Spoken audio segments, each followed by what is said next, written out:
She saw the waiter's broken arm, Part 1. The rain fell hard on the city streets. Sarah Mitchell pulled her black coat tighter as she walked toward the small restaurant. She was tired after another long day at her company. As the CEO of Mitchell Industries, she worked 12 hours every day. Tonight was different, though. She needed to get away from her big office and fancy meetings. Sarah chose this place because it looked quiet. The sign outside said Maria's Kitchen in simple letters. Through the window she could see warm yellow lights and a few people eating dinner. It was nothing like the expensive restaurants where she usually ate with business partners. She pushed open the door. A small bell rang above her head. The smell of home-cooked food filled the air. Sarah looked around. The walls were painted light blue. There were maybe 15 tables with red and white checkered tablecloths. Pictures of families hung on the walls. It felt like someone's home. "Good evening. Table for one," asked a voice. Sarah turned to see a man walking toward her. He was tall with dark hair and kind brown eyes. He wore a simple white shirt and black pants like the other waiters. But something was different about him. His left arm was in a white cast from his wrist to his elbow. "Yes, please," Sarah said. The man smiled. "Follow me. I'm David, by the way." He led her to a small table near the window. Sarah noticed how carefully he moved. He used his good arm to pull out her chair. When he handed her the menu, she saw him wince slightly. "Thank you, David," she said. "What happened to your arm?" David looked surprised that she asked. Most customers ignored waiters. They just ordered food and left. "I fell down some stairs at home," he said simply. "It's healing well, though." Sarah nodded. She opened the menu. The prices were very low compared to what she usually spent on meals. There were simple dishes like chicken soup, meat and potatoes, and fresh bread. "What do you recommend?" she asked. David's face lit up. "Maria makes the best chicken soup in the city, and her apple pie is famous around here. People come from other neighborhoods just to try it." "I'll have the soup then, and maybe some bread." "Good choice," David said. He wrote down her order with his right hand. Sarah noticed a small drawing on the paper. It looked like a stick figure of a little girl. David saw her looking. His cheeks turned red. "Sorry about that. My daughter Emma draws on everything. She gave me this paper this morning." "How old is Emma?" Sarah asked. "She's 6. She loves to draw and read stories." David's voice became soft when he talked about his daughter. "She's at home doing her homework right now." Sarah felt something strange in her chest. She couldn't remember the last time someone talked to her about their family. In her world, people only talked about money and business deals. "I'll get your soup started," David said and walked toward the kitchen. Sarah watched him go. Even with his broken arm, he moved with purpose. She saw him talk to the cook, an older woman with gray hair who must be Maria. They both laughed about something.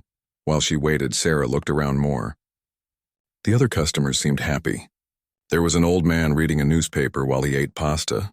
A young couple shared a piece of chocolate cake. 2 women talked quietly over cups of coffee. David came back with her bread and a glass of water. "Soup will be ready in 5 minutes," he said.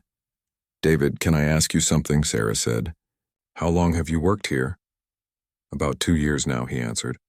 "Maria gave me a job when I really needed one. Emma and I had just moved to the city." "Just you and Emma?" David nodded. "Her mother left when Emma was 2. It's been just us since then." Sarah felt her heart beat faster. She had never been married or had children. Her life was all about work. "That must be hard," she said quietly. "Some days are harder than others," David admitted. "But Emma makes everything worth it. She's the smartest, funniest little person I know." Just then, Maria came out of the kitchen carrying a bowl of soup. She was a short woman with kind eyes and flour on her apron. "Here's your soup, dear," Maria said to Sarah. "David tells everyone about my soup. He's a good boy. Works hard even with that broken arm." "Maria, please," David said, looking embarrassed. "It's true," Maria continued. "He never misses work. Always comes in with a smile even when I know he's tired. And he talks about his little Emma all the time." Sarah tasted the soup. It was delicious. Warm and rich with big pieces of chicken and soft vegetables. "This is wonderful," she said. "I'm glad you like it," David said. "I should check on my other tables." As David walked away, Maria sat down across from Sarah. "You don't look like our usual customers," she said with a smile. "What do you mean?" Sarah asked. "Well, your clothes are expensive. Your watch too. But you asked David about his arm. Most people with money don't notice the help." Sarah felt uncomfortable. "I'm just hungry," she said. David is special, Maria continued. He came here 2 years ago with nothing. Just him and his little girl. They were living in a tiny apartment with no heat. Emma was sick all the time. David worked 3 jobs just to pay rent. Sarah stopped eating. 3 jobs, day shift at a factory, evening shift here, and he cleaned offices at night after Emma went to sleep. I told him he only needed to work here. I pay him enough, but he said he wanted to save money for Emma's future. Sarah looked across the restaurant. David was taking an order from the young couple. He was smiling and joking with them. You would never know he was struggling. Then he fell down those stairs last month, Maria said sadly. He lives on the 3rd floor. No elevator. He was carrying groceries up to Emma, slipped and broke his arm. Lost his other 2 jobs because he can't lift heavy things anymore. Sarah's chest felt tight. So now he only works here. Yes, and I know he's worried about money. Rent is due next week. Emma needs new shoes for school. Maria stood up. But David never complains. He just works harder with 1 arm than most people do with 2. Sarah finished her soup in silence. She watched David work. He never stopped moving, always smiling at customers, always helpful. She had never met anyone like him. She saw the waiter's broken arm. Part 2. Sarah could not stop thinking about David and Emma. She sat in her big office the next morning looking out at the city below. Her assistant knocked on the door. Come in, Sarah called. Your meeting with the Peterson Group is in 1 hour, her assistant said. And your lawyer called about the new building project. Sarah nodded, but her mind was somewhere else. She kept seeing David's kind smile and hearing Maria's words about his struggles. All night she had thought about the little girl named Emma who needed new shoes. Cancel my lunch meeting, Sarah said suddenly. Her assistant looked surprised. But Mrs. Mitchell, this meeting is very important. I know. Move it to tomorrow. Sarah picked up her purse. I have something else I need to do. 30 minutes later, Sarah walked into a children's shoe store downtown. She had never bought shoes for a child before. A young woman came to help her. I need shoes for a 6-year-old girl, Sarah said. What size? The woman asked. Sarah realized she did not know Emma's shoe size. She felt foolish. I'm not sure. Maybe you could show me what a 6-year-old would wear. The woman smiled. Is this for your daughter? No. A friend's daughter. Sarah looked at the wall of colorful shoes. There were pink ones with flowers, purple ones with stars, and red ones with cartoon characters. These are very popular with 6-year-olds, the woman said, pointing to a pair of white sneakers with rainbow laces. They light up when you walk. Sarah imagined Emma's face lighting up like the shoes. I'll take them. In every size you have for 6-year-olds, the woman looked confused. Every size? Yes. And do you have any with princesses on them? Of course. The woman showed her several pairs. Sarah bought them all. Next, Sarah went to a toy store. She bought coloring books, crayons, puzzles, and storybooks. Then she went to a clothing store and bought warm winter coats in different sizes. By the time she finished shopping, Sarah had filled her car with bags. She felt strange but happy. She had never spent money on things like this before. That evening, Sarah returned to Maria's kitchen. The restaurant was busier than the night before. David was rushing between tables with his one good arm. Sarah noticed he looked tired. Table for 1 again, David asked when he saw her. Yes, please. David led her to the same table by the window. The chicken soup again. Actually, I'd like to try the meat and potatoes tonight. And definitely the apple pie Maria mentioned. Great choice, David said. He looked happy that she remembered. While she waited for her food, Sarah watched David work. A customer at another table was being rude to him. The man complained that his food was taking too long. David just smiled and apologized politely. Some people have no manners, Maria said, appearing at Sarah's table. That man has been here 10 minutes and acts like he's been waiting all day. David handles it well, Sarah observed. He never gets angry with customers, even when they're wrong. Maria sat down again. You know, I've been running this restaurant for 20 years. I've seen many waiters come and go. David is different. How so? Most people who work here are just passing through. Students who need quick money. People between jobs. But David works like this place belongs to him. Like every customer is important. Sarah nodded. She had noticed the same thing. And he never talks bad about anyone. Even people who treat him poorly. Maria lowered her voice. Last week, a woman yelled at him because her soup was too hot. David just brought her ice water and apologized. Later, I heard him tell another customer that she was probably just having a bad day. David returned with Sarah's dinner. The meat was tender and the potatoes were perfectly cooked. "David, can I ask you something?" Sarah said. "What do you do when you're not working?" "I spend time with Emma mostly. We go to the library on Sundays. It's free and she loves the children's section. Sometimes we walk in the park if the weather is nice." "What about school for Emma?" David's smile faded a little. "She goes to the public school near our apartment. It's not the best school, but the teachers are kind. Emma is very smart. She reads books meant for older kids." "Does she want to do anything special when she grows up?" David's face brightened again. "She wants to be a doctor. She says she wants to help people feel better. Last week she made me a pretend cast for my arm out of paper towels." Sarah felt her heart warm. "She sounds wonderful." "She is. Sometimes I worry that I'm not giving her enough. Other kids have nice clothes and toys. They go on vacations. Emma has never been to the ocean or seen mountains. But she has something more important," Sarah said quietly. "What's that?" "A father who loves her completely." David looked surprised by her words. For a moment, neither of them spoke. "I should let you eat in peace," David said finally. After David left, Sarah ate slowly. She thought about her own childhood. Her parents had given her everything money could buy. Private schools, expensive toys, trips around the world.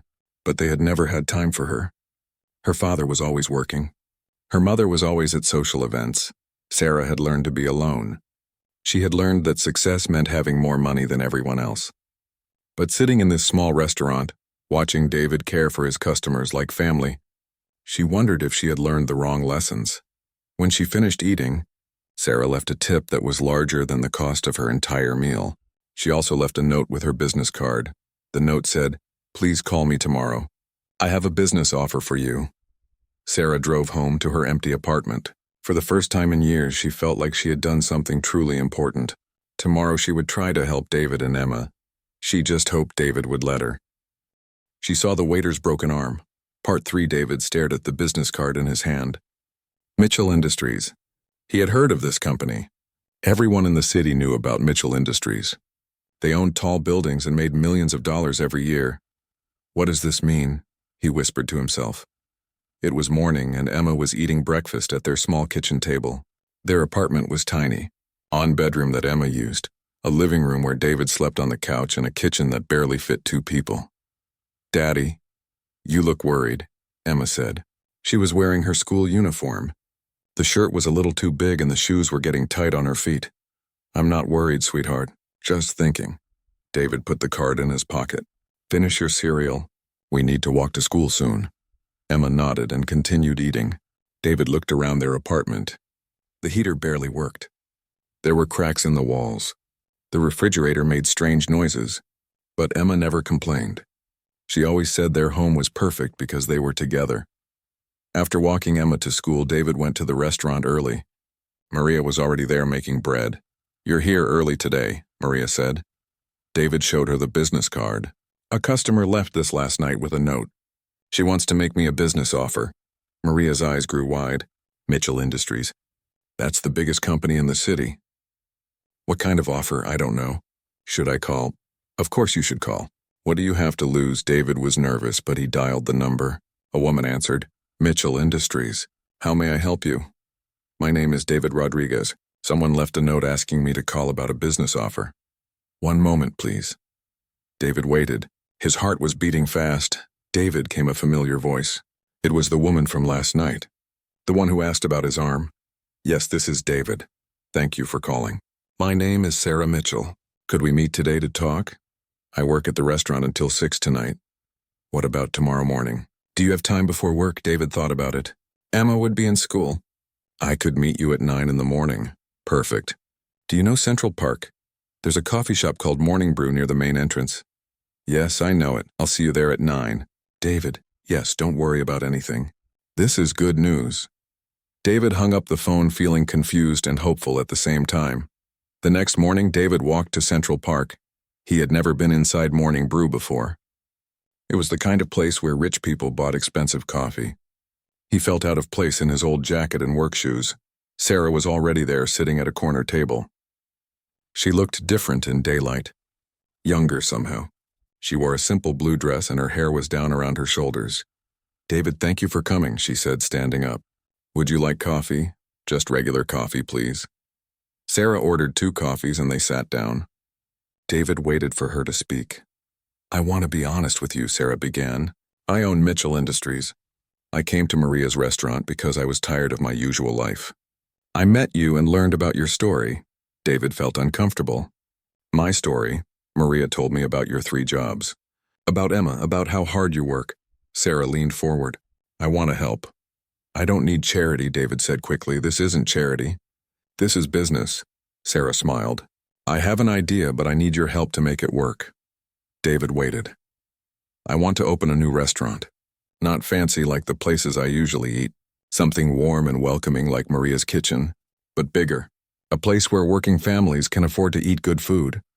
David was confused. "What does this have to do with me? I want you to run it." "Be the manager. I'll pay you 3 times what you make now. Plus benefits. Health insurance for you and Emma. And there would be an apartment above the restaurant. A nice 2-bedroom place." David's mouth fell open. He could not believe what he was hearing. "But I don't know how to run a restaurant. I'm just a waiter. You know the most important thing. You know how to treat people with kindness. You understand what customers want because you've been serving them, and you work harder than anyone I've ever met." "Why would you do this?" David asked. "You don't even know me." Sarah was quiet for a moment. "Because in 2 days you've shown me what I've been missing my whole life. Real human connection. Caring about others more than yourself. I've been successful in business, but I've never been happy. Not the way you are when you talk about Emma." David thought about Emma's tight shoes in their cold apartment. He thought about the doctor bills when she got sick last winter. He thought about her dreams of becoming a doctor. "What if I mess it up?" he asked. "Then we'll figure it out together. I'll be there to help.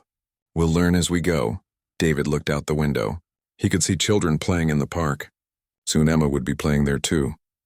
"There's something else," Sarah said softly. "I bought some things for Emma. Shoes and clothes and books. I hope that's okay." David felt tears in his eyes. No one had ever been this kind to them. "Why Emma?" he whispered. "Because she's lucky to have you as a father, and because every child deserves to have everything they need." David wiped his eyes. "When would we start? I found a building yesterday. It needs work, but it could be perfect. We could open in 3 months if you say yes." David thought about Emma. He thought about giving her a real home and a bright future. "Yes," he said quietly. "Yes, I'll do it." Sarah smiled, the biggest smile David had ever seen. For the first time since his accident, David felt like everything was going to be okay. She saw the waiter's broken arm. Part 4 Emma bounced on her toes as David unlocked their apartment door. He was carrying 3 big shopping bags that Sarah had given him. "What's in the bags, Daddy?" Emma asked for the 10th time. "Surprises," David said. His heart was still racing from everything that had happened. Sarah Mitchell wanted to give him a new life, a better life for Emma. "Can I see now?" Emma begged. David set the bags on their small couch. "Close your eyes and hold out your hands." Emma squeezed her eyes shut and stretched out her small hands. David pulled out the light-up sneakers first. They were exactly Emma's size. "Okay, open your eyes," Emma gasped. "They're beautiful, Daddy. Are they really for me?" "They're yours. And there's more." For the next hour, Emma tried on new clothes, opened coloring books, and hugged stuffed animals. Each gift made her smile bigger. David watched his daughter laugh and dance around their tiny apartment. He had never been able to give her so much at once. "Daddy, why did someone give me all these presents?" Emma asked. She was wearing her new princess dress and light-up shoes. David sat down next to her. "Remember how I told you about helping people and being kind?" Emma nodded. "Well, sometimes when you're kind to others, they want to be kind back to you. A nice lady noticed that Daddy works very hard. She wanted to do something special for us." "Is she like a fairy godmother?" Emma asked with wide eyes. David laughed. "Maybe she is." The next day, David told Maria about Sarah's offer. They were sitting in the empty restaurant before opening time. "She wants you to run your own restaurant," Maria repeated slowly. "Yes. She said she'll teach me everything I need to know." Maria was quiet for a long moment. David worried she might be angry or hurt. "Maria, I don't want to leave you. This place gave me hope when I had nothing." "Oh, David," Maria said with tears in her eyes. "I'm not sad. I'm proud. You deserve this chance. But who will help you here? Don't worry about me. I've been running this place for 20 years. I can manage, Maria smiled. Besides, maybe I'm getting too old to work so hard. Maybe it's time to slow down. David felt guilty. I don't have to take the job. Yes, you do, Maria said firmly. For Emma. She needs opportunities you can't give her working here. This Sarah Mitchell sounds like she sees something special in you. That afternoon, Sarah came to pick up David. She wanted to show him the building for the new restaurant. They drove through the city in her expensive car. David had never been in such a nice vehicle. Are you nervous? Sarah asked as they stopped at a red light. Very nervous, David admitted. What if I'm not smart enough for this job? David, do you remember how you treated that rude customer 2 nights ago? Which one? The man who complained about waiting. You stayed calm and kind even though he was being unfair. David shrugged. Getting angry doesn't help anyone. Exactly. That's the kind of thinking that makes a great manager. You understand people. You know how to solve problems peacefully. They pulled up in front of an empty building. It was bigger than Maria's kitchen, but not huge. The windows were dusty and there was a for rent sign in front.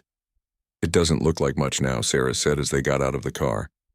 But I can see the potential. Inside, the building was empty and dusty, but David could imagine it too. Tables with families eating together, the smell of good food, children laughing while their parents relaxed after work. The kitchen would go there, Sarah said, pointing to the back. And we could put the counter here where people can watch their food being made. David walked around the space. What about colors for the walls? What do you think would work? Warm colors. Like yellow or light orange. Colors that make people feel welcome. David stopped walking. Sorry, I don't know anything about decorating restaurants. Your ideas are perfect, Sarah said. This is going to be your restaurant, David. I want it to reflect what you think is important. They spent 2 hours walking through the building. Sarah took notes on everything David suggested. She treated his ideas like they were valuable. No one had ever asked for David's opinions about important decisions. When they finished looking around, Sarah drove David back to Maria's kitchen for his evening shift. Sarah, David said before getting out of the car, can I ask you something personal? Of course. Why are you really doing this for me and Emma? Sarah turned off the car engine. She was quiet for a moment. I grew up with everything money could buy, she said finally, but my parents were never home. I ate dinner alone most nights. I went to bed without anyone reading me stories. David listened carefully. When I became successful, I thought I was happy. I had money and power. I could buy anything I wanted. But I was still eating dinner alone, still going to bed in an empty house. Sarah looked out the window at Maria's kitchen. Through the glass, they could see families eating together. Then I met you and learned about Emma. You have something I've never had. You know what it feels like to love someone more than yourself. To work hard not for money but for someone else's happiness. David felt his throat tighten. I'm not just helping you, David. You're helping me too. You're showing me what real success looks like. David got out of the car feeling like his whole world had changed. In just a few days, he had gone from struggling to pay rent to planning his own restaurant. But the strangest part was how natural it felt to talk to Sarah. Like they had been friends for years instead of days. As he walked into Maria's kitchen to start his shift, David felt something he hadn't felt in a long time. He felt truly hopeful about the future. She saw the waiter's broken arm, Part 5-2. Weeks later, David stood in front of the empty restaurant building with a set of keys in his hand. Sarah had just given them to him along with papers that made him the official manager. His cast had been removed the day before and his arm felt strange but strong again. Are you ready? Sarah asked. She was wearing jeans and a simple sweater instead of her usual business clothes. David unlocked the door and they stepped inside. The building looked different in the morning sunlight. Construction workers had been cleaning and painting for a week. The walls were now a warm yellow color just like David had suggested. The new kitchen equipment arrives this afternoon, Sarah said, and the tables and chairs come tomorrow. David walked through the space slowly. He still could not believe this was really happening. What should we call it, he asked. What do you think? David had been thinking about this for days. Emma's table, he said quietly. Sarah smiled. Perfect. Every good restaurant needs a story, and Emma is our story. Just then, the front door opened. Maria walked in carrying a large pot. I brought soup for lunch, she announced. You two need to eat while you work.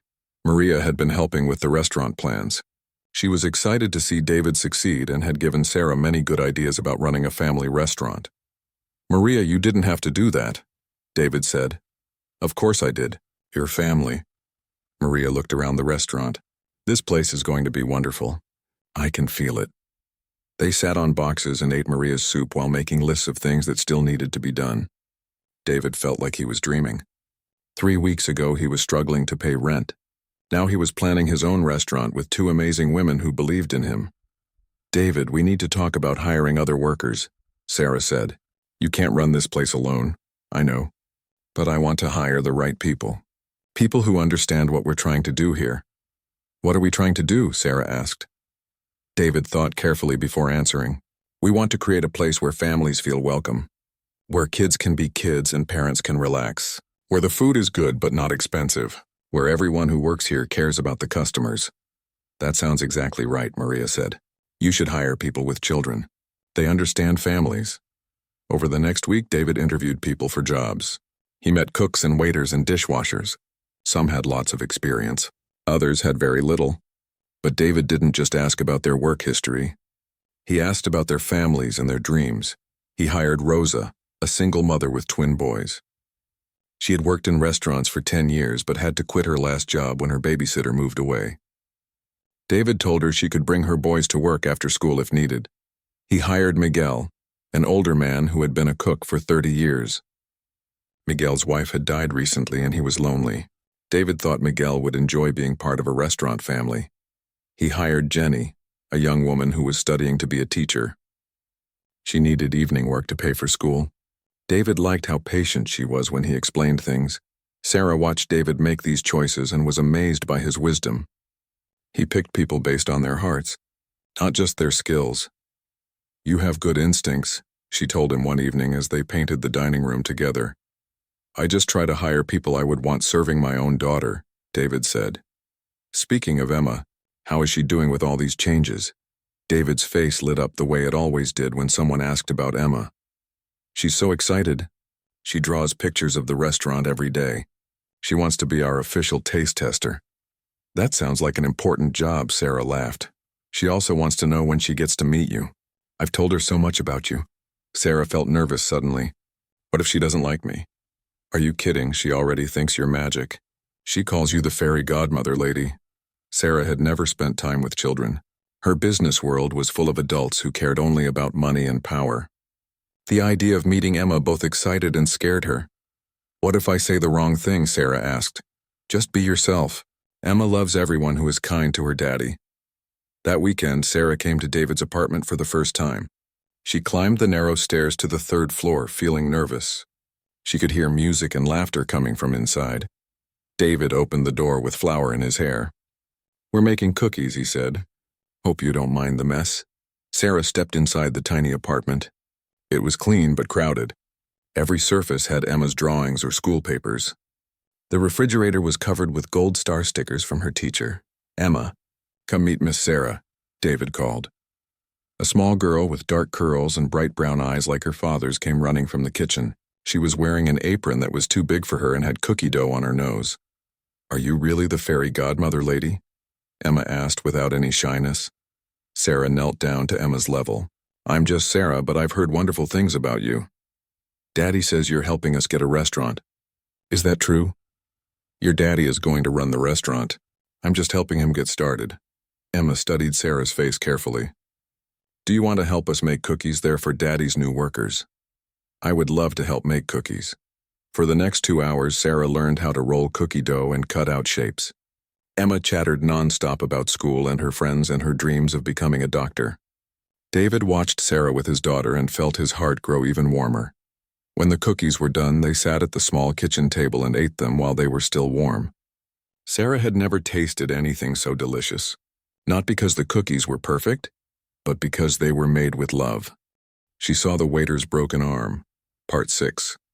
The morning of the restaurant opening, David woke up before his alarm clock. He had barely slept all night. Emma was still sleeping in her new bedroom in the apartment above Emma's table. They had moved in 3 days ago, and Emma loved having her own space with windows that looked down at the street. David walked downstairs to the restaurant. Even in the dark, he could smell fresh paint and new furniture. He turned on the lights and looked around. 20 tables with red and white checkered tablecloths, yellow walls with pictures of families eating together, a long counter where customers could watch their food being prepared. "It's really happening," he whispered to himself. At 7 in the morning, Sarah arrived with boxes of fresh flowers for each table. She looked as nervous as David felt. "How did you sleep?" she asked. "I didn't," David admitted. "What if nobody comes? What if the food is terrible? What if we fail?" Sarah set down the flowers and looked at him seriously. "David, do you remember why we're doing this? To create a place where families feel welcome?" "Exactly. We're not trying to get rich quick or impress food critics. We want to serve good food to good people. If we remember that, we can't fail." David felt better hearing her words. Sarah always knew what to say when he was worried. By 9 in the morning, the whole team was there. Rosa was preparing vegetables in the kitchen, while her twin boys did homework at a corner table. Miguel was making his famous sauce that smelled like heaven. Jenny was arranging flowers and practicing how to greet customers. Emma came downstairs in her school clothes. "Can I help before school starts?" she asked. "Of course," David said. "You're our official taste tester, remember?" Emma tried a spoonful of Miguel's sauce and made a face like she was thinking very hard. "It needs a tiny bit more salt," she announced. Miguel laughed. "The little chef is right." He added salt and let Emma taste again.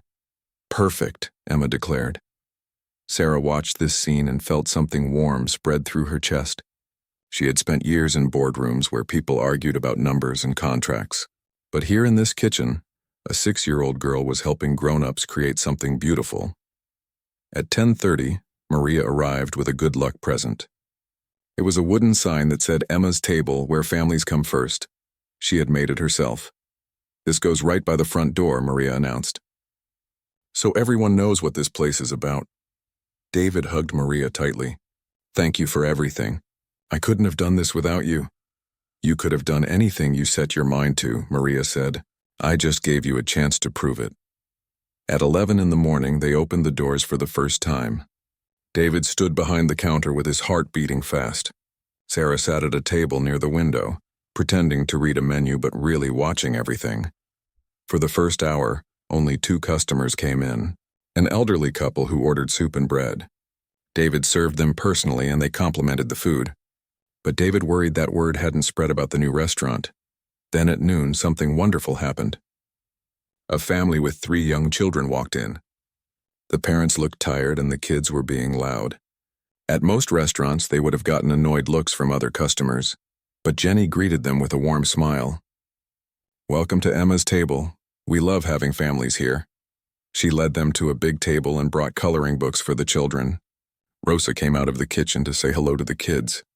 Miguel sent out free breadsticks. The family relaxed. The parents started talking quietly while their children colored happily. Other customers smiled at the scene instead of looking annoyed. Word spread quickly through the neighborhood. By 1 in the afternoon, the restaurant was half full. Families with babies, working people on lunch break, elderly couples, teenagers after school. David moved between tables, checking on everyone. He remembered names and asked about people's days. He noticed when someone looked sad and offered an extra kind word. He celebrated with customers who had good news to share. Sarah watched David work and realized she was seeing something special. This wasn't just a restaurant. It was becoming a community center, a place where neighbors met and friendships started. At 2 in the afternoon, a food critic from the local newspaper arrived. Sarah recognized him from pictures in the paper. He always wrote harsh reviews of restaurants. Sarah felt nervous but didn't tell David. The critic ordered the daily special, chicken soup with fresh bread and a piece of apple pie. He ate slowly and took notes. David didn't know who he was and treated him like any other customer.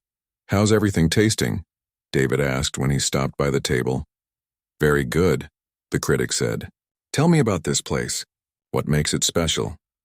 "We believe good food should bring people together," David said simply. "Everyone who comes here is part of our family." The critic looked around at the busy restaurant. Children were laughing. Parents were relaxing.